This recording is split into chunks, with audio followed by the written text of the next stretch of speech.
하나님의 말씀은 마태복음 23장 37절에서 39절의 말씀입니다. 예루살렘아 예루살렘아 선자들을 죽이고 내게 파송된 자들을 돌로 치는 자여, 암탉이 그 새끼를 날개 아래에 몸같이 내가 네 자녀를 모으려 한 일이 몇 번이냐. 그러나 너희가 원치 아니하였도다. 보라, 너희 집이 황폐하여 버림받으리라. 다 같이 읽으시겠습니다. 내가 너에게 이르노니 이제부터 너희는 찬송하리로다. 주의 이름으로 오시는 이여 할 때까지 나를 보지 못하리라 하시니라. 아멘. 시간 할렐루야 성가대의 찬양이 있겠습니다.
할렐루야.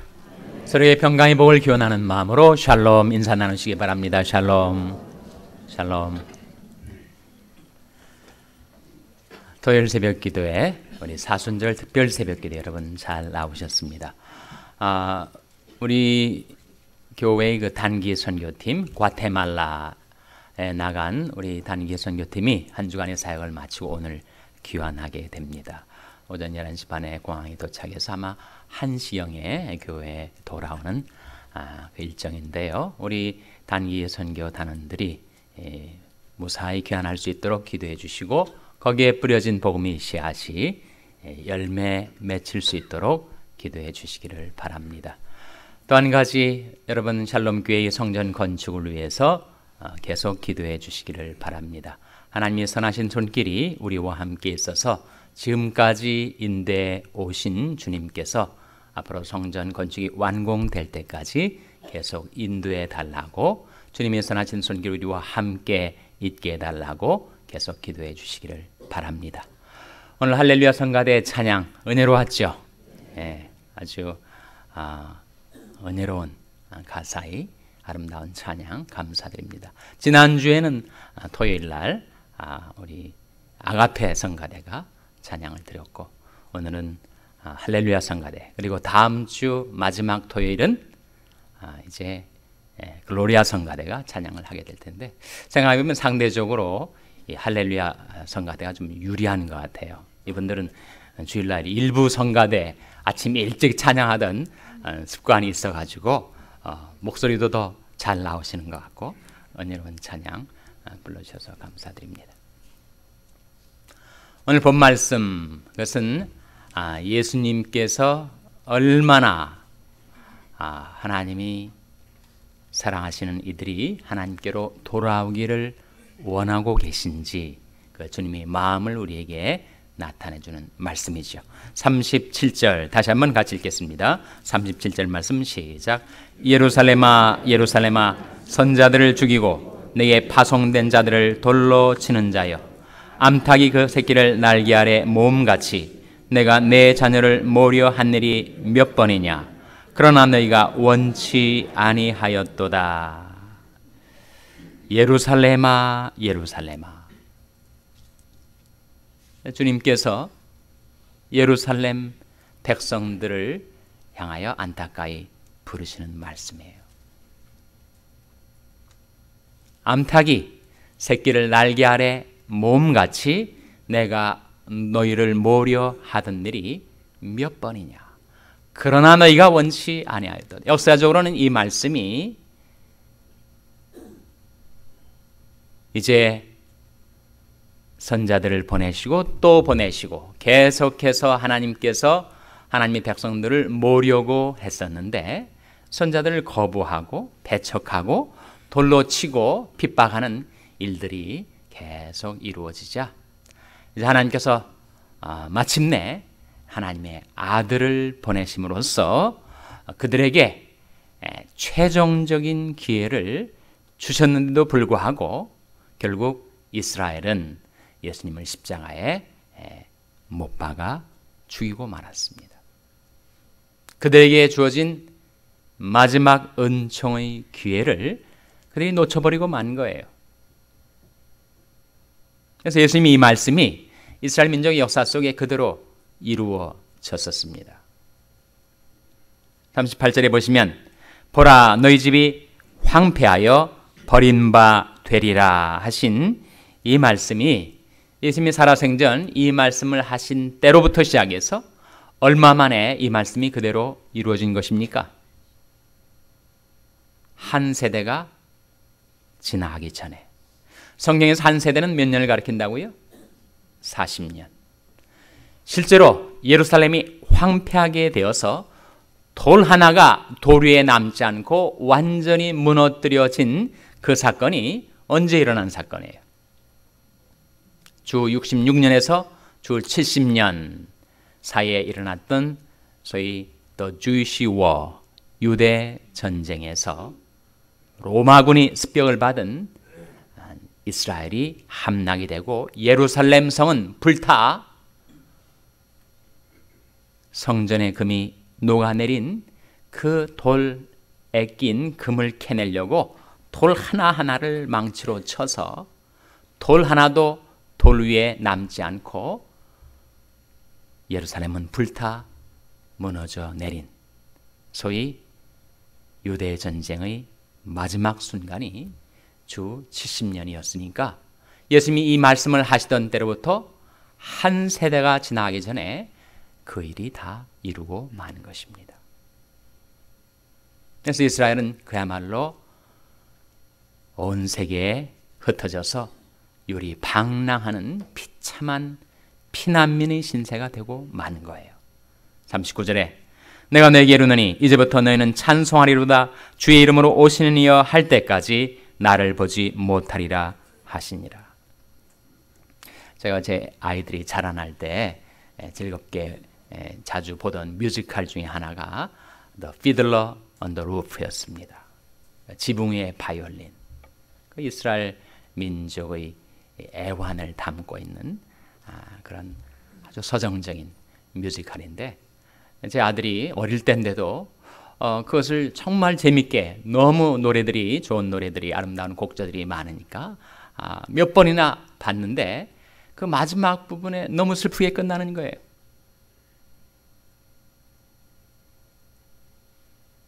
그들이 믿고 의지했던 트래디션, 전통들이 하나씩 그 딸 하나하나씩 결혼할 때마다 그 트래디션이 흔들리고 무너지는 것을 체험하면서 마침내 그들이 평생을 일궈온 그 가정과 삶의 터전을 다 잃어버리고 그 자리에서 쫓겨나서 또다시 방랑자의 신세에 떨어지는 것을 아들이 보고 왜 저렇게 슬프게 이야기가 끝나는가 그렇게 물었던 것을 제가 기억을 합니다. 정말 하나님께서 최종적으로 보내신 독생자 예수 그리스도마저 거부하고 십자가에 못 박았더니 그들이 유리방랑하는 신세가 몇 년이 가는 거예요. 2000년 가까이 지속되고 만 것이었습니다. 여러분, 이스라엘 민족의 역사가 우리 가운데서 반복되지 않도록 돼야 되지 않겠습니까? 역사는 반복된다 라는 말이 있지 않습니까? 역사에서 교훈을 받지 못하는 사람에게 불행한 역사는 반복되기 마련입니다.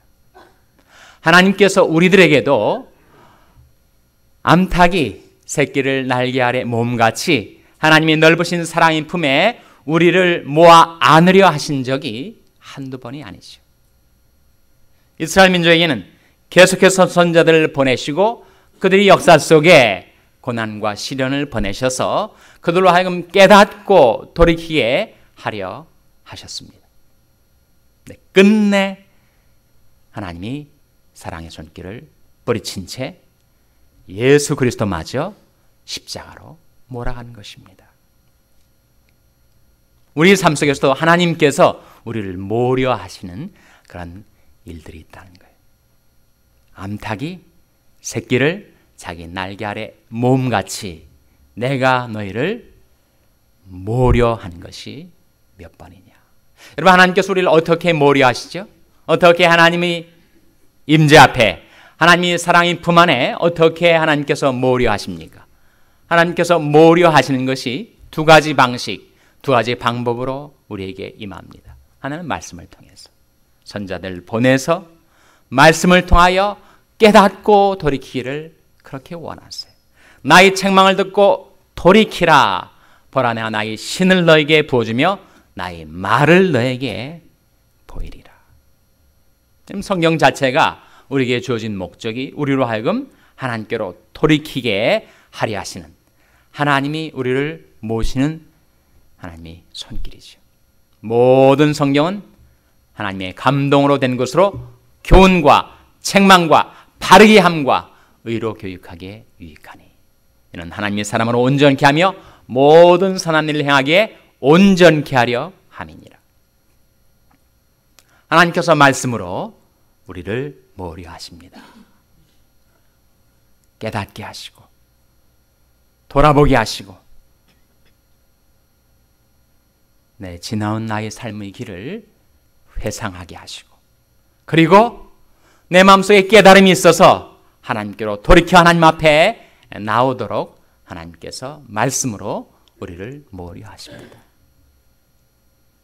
근데 우리 마음이 강팍해지고 완고해지고 듣기에 하나님의 말씀을 듣기에 귀가 둔하여지고 그래서 전혀 깨달음이 없을 때는 하나님께서 말씀으로 안 되니까 그 다음에 하나님께서 환경으로 우리를 깨우쳐 주시는 겁니다.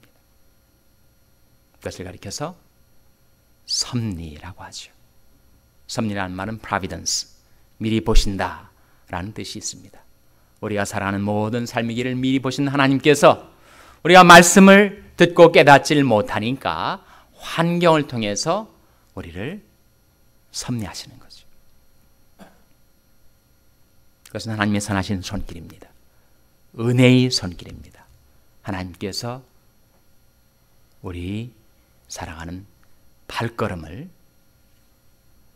돌이켜서 하나님 앞에 나올 수 있도록 우리를 섭리로 인도하시는 거죠. 그런데 말씀도 섭리도 저버리게 되면 어떻게 되는가?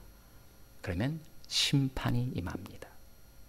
그 심판 속에서 우리 인생은 하나님의 영광을 보게 됩니다. 이스라엘 민족이 그토록 고통스러운 유리 방랑의 세월을 오래 보냈지만 과연 하나님은 살아계시도다 라고 하는 것을 그들이 인정하지 않을 수 없었던 것처럼 우리 삶 속에서도 하나님께서 우리에게 은총의 기회를 주셨음에도 불구하고 그것을 놓쳐버리고 그것을 거부할 때 우리에게는 하나님의 심판이 임하는데 그 하나님의 심판 속에서 우리는 하나님의 어미하심을 하나님의 거룩한 영광을 우리가 보게 되고 오히려 고통스러운 그 심판 속에서 우리는 하나님께 영광을 돌리게 된다는 것이죠. 지금도 하나님께서 우리에게 바라시는 것은 그것입니다. 암탉이 새끼를 날개 아래 몸같이 하나님은 우리를 하나님의 임재 앞에 모려 하시는데 무엇을 통해서 그리 하시는가? 지금도 말씀을 통해서 지금도 하나님의 선하신 섭리의 손길을 통해서 우리를 모려 하세요. 그런데 우리가 끝까지 그것을 원치 않고 거부하면 심판이 임하는 겁니다. 그래서 37절 마지막에 보시면 그러나 너희가 원치 아니하였도다. 여러분 이 말씀을 하시는 주님 마음이 얼마나 안타깝고 괴로우셨겠습니까? 그러나 너희가 원치 아니하였도다. 그러나 만일 우리가 원한다면 하나님 앞에 회개하고 돌이켜 살기를 원한다면 우리에게는 희망이 있습니다. 그러므로 너희가 회개하고 돌이켜 너희 죄 없이함을 받으라. 이같이 하면 유쾌하게 되는 날이 주 앞으로부터 이를 것이요. 너희 책망을 듣고 돌이키라. 말씀을 통하여 환경을 통하여 나를 책망하시는 하나님이 책망을 듣고 하나님께로 돌이키면 어떻게 되는가? 보라 내가 나의 신을 너에게 부어주며 나의 말을 너에게 보이리라. 너희는 귀를 기울이고 내게 나와 들으라. 그러면 너희 영혼이 살리라. 소생케 되는 역사, 회복의 역사, 부흥의 역사가 우리 앞에 약속되어 있다는 거예요. 분명 우리가 살아가는 이 세상은 광야와 같은 세상, 시험도 많고 유혹도 많고 위험도 많은 세상. 자석이 있으면 그 자석의 자력이 작용하는 자장이라는 것이 있습니다. 그 자장이 한번 들어가면 쇠붙이들이 다 그 자리에 끌려서 다니게 돼 있어요. 우리가 살아가는 삶의 공간 가운데 유혹의 자력이 역사하는 자장들이 있다는 거예요.